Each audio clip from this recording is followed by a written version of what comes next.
Thank you so much for joining me for this 5th week of experiencing God's love as an act of healing. I invite all the children to gather around, young and old, as we experience some of God's healing and talk a little bit about it. So, this past year it's been challenging for many of us, and it's okay to admit that. Just because you're a person of faith does not mean you have to find a blessing in disguise in a global pandemic. It doesn't mean you're a person of weak faith if you have a hard time finding that silver lining in such a difficult year. And one thing we know is that even during hard times, God is always there. We can count on that, working to heal and working to restore. Now that word restore is a special word. It means to bring something back to its former condition. So think about that. To bring something back to its former condition. So during the past year, the earth has been ever so slowly healing. With fewer cars on the road driving to and from work, carbon emissions have decreased and people have seen mountaintops that were once covered in smog.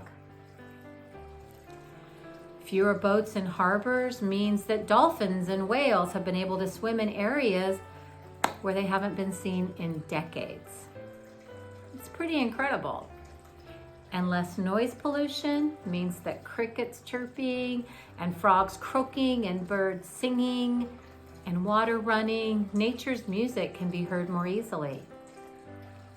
People have played outside more, they've gone on more bike rides and picnicked in the backyard, they've looked up at the stars more, remembering that we are not virtual, but living, breathing, laughing, loving parts of God's natural world. And there is healing in that. So, this week, you are encouraged to find ways to reconnect with nature. So look for something from nature, and I have a couple of things here. I purposely planted myself for this video to be in front of my house plants because plants are a reminder of nature. I've got some very special stones here, and I know that a lot of the kids enjoy stones. You might carry them in your pocket. This is a little large for that, but this is a beautiful amethyst stone that I enjoy. And I also found this other really big, but super pretty rock that I like. It's got a little bit of, I don't know if you can see it, it's got like a little bit of purple stripe in there, and it's just gorgeous. Or maybe you go outside and you see a little feather. So just find something small. Maybe it's a pebble outside or a piece of river rock or a leaf. Whatever you can find, maybe bring it inside or move one of your plants where you can see it more regularly. Maybe at a nightstand or a windowsill. Just someplace where when you look at it, you're reminded that you're part of God's creation, and part of God's world. Now, when we do our breathing as an act of healing, we focus on what it means to truly breathe, taking in oxygen and how that feeds our bodies and how the Holy Spirit feeds our souls. And you know what? Nature breathes too. The oxygen we breathe comes from nature. So from the plants and the trees and even algae. And when we breathe out,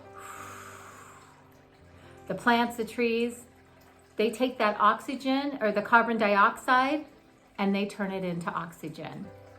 So we breathe in the oxygen, we let go of carbon dioxide, and the trees breathe in the carbon dioxide, and they breathe out oxygen. So God created this whole world so that we take care of each other, so that we take care of the earth and the earth takes care of us.